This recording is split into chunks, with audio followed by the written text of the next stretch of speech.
NEET പരീക്ഷയുടെ ചോദ്യപേപ്പർ പരീക്ഷയ്ക്ക് ഒരു ദിവസം മുൻപ് ചോർന്നു കിട്ടിയതായി വിദ്യാർത്ഥികളുടെ മൊഴി.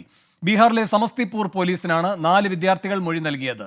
അച്യുതൻ ഡൽഹിയിൽ നിന്ന് കൂടുതൽ വിവരങ്ങളുമായി ചേരുന്നു. അച്യുതൻ, എന്താണ് ഈ മൊഴിയിൽ പറയുന്നത്? എന്താണ് പോലീസ് നൽകുന്ന വിവരം?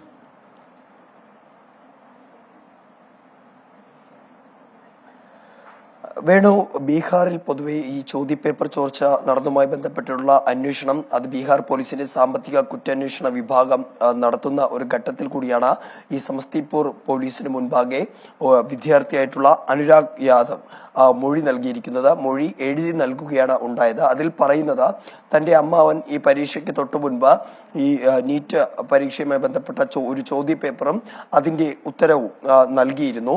എന്നാൽ ഈ പരീക്ഷ എഴുതുന്ന സമയത്ത് തനിക്ക് ലഭിച്ച ചോദ്യപേപ്പർ ആ അമ്മാവൻ നൽകിയ ചോദ്യപേപ്പറുമായി പൊരുത്തപ്പെടുന്നുണ്ടെന്നും ഏറെ സാമ്യതകൾ ഉണ്ടെന്നുമാണ് ഈ അനുരാഗ് യാദവ് ഇപ്പോൾ മൊഴി നൽകിയിരിക്കുന്നത്. അതായത് ഈ ചോദ്യപേപ്പർ ചോർച്ച നടന്നിട്ടുണ്ട് എന്ന് തെളിയിക്കുന്ന വിവരങ്ങൾ കൂടിയാണ് ഈ അന്വേഷണത്തിന്റെ ഈ ഘട്ടത്തിൽ ഇപ്പോൾ പുറത്തു വന്നിരിക്കുന്നത്. അത് അമ്മാവൻ തനിക്ക് നൽകിയതായാണ് വിദ്യാർത്ഥി ഇപ്പോൾ അറിയിച്ചിരിക്കുന്നത്. ആ മൊഴി സമസ്തിപൂർ പോലീസിന് മുൻപാകെ എഴുതി നൽകുകയാണ് ഉണ്ടായത്. നിലവിൽ ഈ സാമ്പത്തിക കുറ്റാന്വേഷണ വിഭാഗം ഈ ചോദ്യപേപ്പർ ചോർച്ച കേസുമായി ബന്ധപ്പെട്ട 13 പേരെയാണ് കസ്റ്റഡിയിലെടുത്തിട്ടുള്ളത്.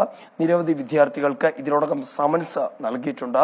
ചോദ്യം ചെയ്യലിന് ഹാജരാകാൻ ആവശ്യപ്പെട്ടാണ് ഈ സമൻസ് നൽകിയിരിക്കുന്നത്. ഇതിൽ അന്വേഷണത്തിന്റെ പ്രാഥമിക ഘട്ടത്തിൽ പോലീസ് മനസ്സിലാക്കിയിരിക്കുന്നത് ഒരു മാഫിയ ഇതിൽ പ്രവർത്തിച്ചു എന്നുള്ളതാണ്. കാരണം ഇതിലെ പല വിദ്യാർത്ഥികളും ഏതാണ്ട് 30 ലക്ഷം രൂപ ഈ മാഫിയയ്ക്ക് നൽകിയതായി അത് വിദ്യാർത്ഥികൾ തന്നെ മൊഴി നൽകിയിട്ടുണ്ട്. രക്ഷിതാക്കൾ ഈ 30 ലക്ഷം രൂപ മാഫിയയ്ക്ക് നൽകിയതായിട്ടുള്ള വിവരങ്ങൾ.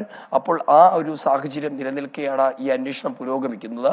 നിലവിൽ സാമ്പത്തിക കുറ്റാന്വേഷണ വിഭാഗത്തോട് കേന്ദ്ര വിദ്യാഭ്യാസ മന്ത്രാലയവും റിപ്പോർട്ട് തേടിയിട്ടുണ്ട്. ഏതായാലും അതും വരുന്ന മുറയ്ക്കായിരിക്കും ആ റിപ്പോർട്ട് സമർപ്പിക്കുക. നിലവിൽ ഈ അന്വേഷണം പുരോഗമിക്കുന്ന ഘട്ടത്തിലാണ് ഈ വിദ്യാർത്ഥിയുടെ മൊഴി ഇപ്പോൾ പുറത്തു വന്നിരിക്കുന്നത്. വേണു, അച്യുതൻ, ഈ ബന്ധുവിലേക്കുള്ള അന്വേഷണം അതുപോലെ തന്നെ അയാളിൽ നിന്ന് കിട്ടുന്ന വിവരങ്ങളുടെ അടിസ്ഥാനത്തിൽ ഈ മാഫിയ എത്ര വലുതാണ്, അങ്ങനെയുള്ള കാര്യങ്ങളിലേക്ക് കൂടി ഇപ്പോൾ പോലീസ് കടക്കുകയാണോ?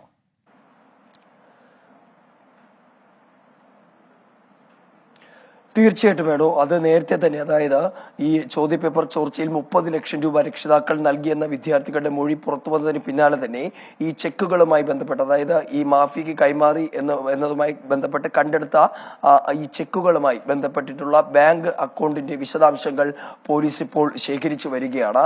ആ വിശദാംശങ്ങൾ ലഭിക്കുന്ന മുറയ്ക്കായിരിക്കും ഈ മാഫിയയിലേക്കുള്ള വഴി തുറക്കുക. അതുകൊണ്ട് തന്നെ ആ അക്കൗണ്ടുകൾ, ബാങ്ക് അക്കൗണ്ടുകൾ കേന്ദ്രീകരിച്ചാണ് അന്വേഷണം നടക്കുന്നത്. ഒപ്പം തന്നെ ഈ രക്ഷിതാക്കളുടെ മൊഴി അതും രേഖപ്പെടുത്തിയിട്ടുണ്ട്.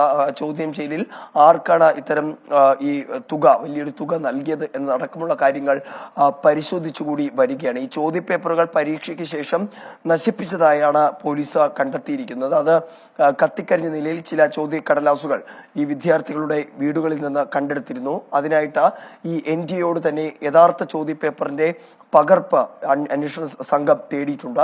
അത് ലഭിക്കുന്ന മുറയ്ക്ക് ഫോറൻസിക് പരിശോധന നടത്തിക്കൊണ്ട് അത് സ്ഥിരീകരിക്കുവാനുള്ള നീക്കങ്ങൾ ഇതിനോടകം തന്നെ സാമ്പത്തിക കുറ്റാന്വേഷണ വിഭാഗം കൈക്കൊണ്ടിട്ടുണ്ട്.